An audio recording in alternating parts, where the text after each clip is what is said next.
Jujutsu Kaisen chapter 269 finally release हो चुका है एंड इस चैप्टर में बकवास के अलावा कुछ नहीं है। वही कुछ टेक्निक्स के बारे में बताया गया है और इसमें सारे कैरेक्टर्स बैठ के बातें करते हैं कि सुकुना को हराते वक्त इनके कौन से प्लान्स फेल हो गए या फिर किस पॉइंट पर ये और ज्यादा बेहतर कर सकते थे। इवन एक या दो कैरेक्टर्स रिटर्न कर चुके हैं जिनका जिंदा होना अनबिलीवेबल लग रहा है और उसमें से एक बंदा है अपना यूटा जो कि अपने परफेक्ट बॉडी के अंदर है। और हमें कुछ सिंपल डोमेन और बाकी कुछ टेक्निक्स के बारे में भी बताया गया है और कैसे कुछ मूव्स उन लोगों ने सुकुना के अगेंस्ट पुल ऑफ किए थे। इन सभी चीजों को डिटेल में इस चैप्टर में बताया गया है। तो बिना किसी देरी के शुरू करते हैं चैप्टर को। तो चैप्टर शुरू होता है एक फ्लैशबैक के साथ जिसमें मे एक स्टेशनरी शॉप में चॉकलेट खरीद रही है। नहीं, वो वाला चॉकलेट नहीं जो उसने ओई ओई के साथ यूज किया।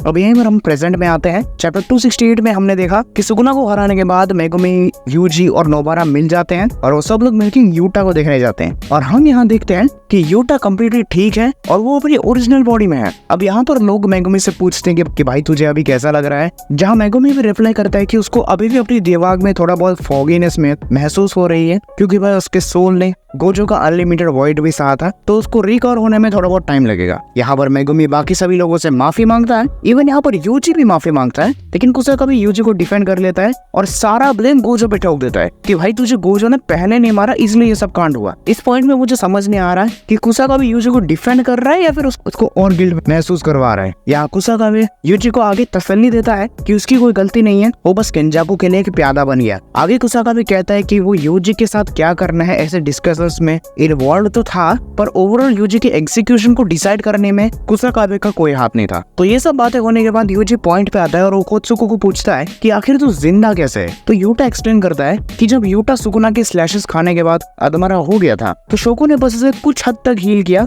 जब तक उसका ब्रेन गोजो की बॉडी में ना चला जाए। उसके बाद यूटा की ओरिजिनल बॉडी को रीगा कंटिन्यूअसली अपने आरसीटी से हील करती रही जब तक उसका ब्रेन वापस उसकी ओरिजिनल बॉडी में ना चला जाता। तो जब यूटा और सुकुना का डोमेन बैटल हो रहा था तो डोमेन बैटल के बाद केंजाकू की कर्स टेक्निक बर्नआउट हो गई और यूटा काइंड ऑफ वहीं पर शटडाउन होके गिर गया। लेकिन जब वो बर्नआउट खत्म हो गया तो यूटा वापस उठा और उसने अपने ब्रेन को वापस अपने ओल्ड बॉडी में डाल लिया। तो मेमी के जो 3 प्रेडिक्शंस थे उसमें से पहला प्रेडिक्शन सही हुआ कि केंजाकू की कर्स टेक्निक हमेशा के लिए एक्टिव रहेगी। लेकिन यहाँ पर मेमी ये जरूर बोलती है कि केंजाकू की कर्स टेक्निक को समझने में हम लोगों ने थोड़ी बहुत गलती कर दी। दरअसल केंजाकू बहुत सालों से अपनी कर्स टेक्निक को यूज करते आ रहा है तो वो इतना एक्सपीरियंस्ड है कि डोमेन एक्सपेंशन को यूज करने के बावजूद वो अपनी कर्स टेक्निक को बर्न आउट होने से रोक सकता है, जो कि यूटा नहीं कर सकता है क्योंकि वो उस टेक्निक को पहली बार यूज कर रहा है। अब यहाँ पर माँ की बड़ी ही नॉनसेंस बात बोलती है कि यूटा अगर थोड़ा बहुत और मेहनत कर लेता या फिर थोड़ा और फाइट में ध्यान दे देता तो सुकुना को हम बहुत पहले हरा चुके होते। अब शायद माँ ने यूटा और सुकुना की दोनों मैचेस नहीं देखी, दोनों में ही यूटा बड़े गंदे तरीके से पीटा है। अब माँ की यहाँ नहीं रुकती, उसका डम शीट और चलता है। दरअसल इन लोगों का पहले से प्लान था कि हिगुरोमा को इनुमाके की कर्स टेक्निक वाली रिकॉर्ड टिप दे दे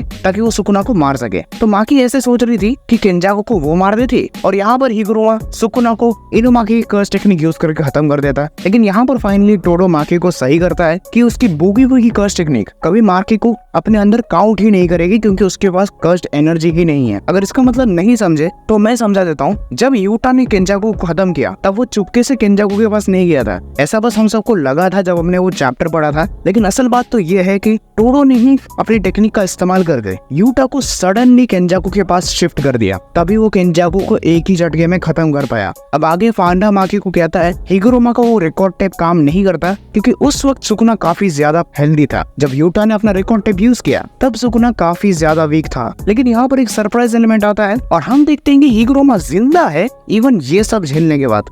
पता नहीं कैसे, शायद इसलिए सुकुना उसे गोजो जितना टैलेंटेड कहता था। तो यहाँ पर हिगुरोमा कहता है कि यूटा को वो रिकॉर्डर पकड़ाना हिगुरोमा का ये आइडिया था क्योंकि वो रिकॉर्डर हिगुरोमा अपने डोमेन में यूज नहीं कर सकता क्योंकि उसका डोमेन एक नॉन लीथल डोमेन है। यहाँ पर यूटा आगे कंफर्म करता है कि उसने अपने कर्स टूल का इस्तेमाल करके यूजी की फिंगर्स को छुपा लिया ताकि सुकुना को पता ना चले कि रीका ने एक्चुअल में यूजी की फिंगर खाई थी। यहाँ हकारी अपना रिग्रेट दिखाता है कि वो सुकुना से नहीं लड़ पाया, पूरे टाइम वो उराओमे के साथ बिजी था, पता नहीं किन चीजों में पर बिजी था। यहाँ पर टोडो भी सबसे माफी मांगता है क्योंकि वो सुकुना के डोमेन से चोसो और यूजी को बाहर नहीं निकाल पाया, जिसपे वो हकारी का चमचा या बॉयफ्रेंड जो भी कह लो। वो टोडो को पूछता है कि ये रेंज इश्यूज की वजह से हुआ है ना, जिसपे टोडो कहता है कि रेंज इश्यू नहीं है, उस समय सुकुना की कर्स एनर्जी उतनी डेंस हो गई थी उस एरिया के पास कि टोडो की टेक्निक कंफ्यूज हो गई थी कि किसको स्विच करना है, जिसके कारण चोसो अपनी बलि दे बैठा। अब यहाँ पर कुछ और बकचोदी होती है, जैसे इनो को उई ने सेव किया, जो कि अच्छी बात है, बाकी फिर भी यूटा पे गुस्सा है, वो छोड़ो। अब ये बकचोदी यहाँ पर खत्म नहीं होती, और ज्यादा यूजर्स कैरेक्टर्स आते हैं और अपना ओपिनियन देते हैं फाइट में, जिस फाइट को उन्होंने कभी ज्वाइन ही नहीं की। जैसे मीवा, वो कहती है कि मैं डरी हुई थी इसलिए मैं फाइट में ज्वाइन नहीं कर पाई, और बाकी सब लोग उसको तसल्ली दे रहे हैं, मेरा लंड करे ये सब कवर। अब इन सब के बकचोदी के बाद एक बंदी आती है और कुछ बहुत ही मैजिकल वर्ड्स बोलती है। मैं तो सो रही थी, मुझे पता नहीं क्या हुआ और मैं उठ गई और मैंने सुकुना को हरा दिया। पूछा किसी ने तेरे को? तू सिर्फ उसलिए उठी क्योंकि गेगे चाहता था, उसको और कोई रास्ता नहीं मिला इस जानवर को खत्म करने का, और फिर भी वो शोनन मांगा लिख रहा था, इसलिए तुझे वापस लाना पड़ा ताकि वो so called power of friendship को मांगा पे इंक्लूड कर सके। अब यहाँ पर कुछ और बकचोदियां चलती है एंड फिर से मेरा लंड कवर करे ये सब। लेकिन यहाँ पर सबसे इंटरेस्टिंग बात मुझे लगती है सिर्फ उई की। बच्चा कुछ 10-12 साल का है लेकिन बातें करारे करता है। वो सबसे कहता है माँ चुदाओ तुम सब लोग, मैंने अपना काम कर दिया और मेरे बिना तुम सब लोग कुछ नहीं हो, विच इज रियली ट्रू। उई के टेलीपोर्टेशन के बिना और उसकी बॉडी स्वैपिंग के बिना इस फाइट को जीतना इम्पॉसिबल था। अब यहाँ फिर से सिंपल डोमेन के बारे में बहुत सारी चीजें फेंकी जा रही है हमारे मुंह पे, जिसका मोटा मोटा अगर मैं समझाऊं तो होता ही था कि पहले सिंपल डोमेन क्रिएट करने वाला एक हेड हुआ करता था,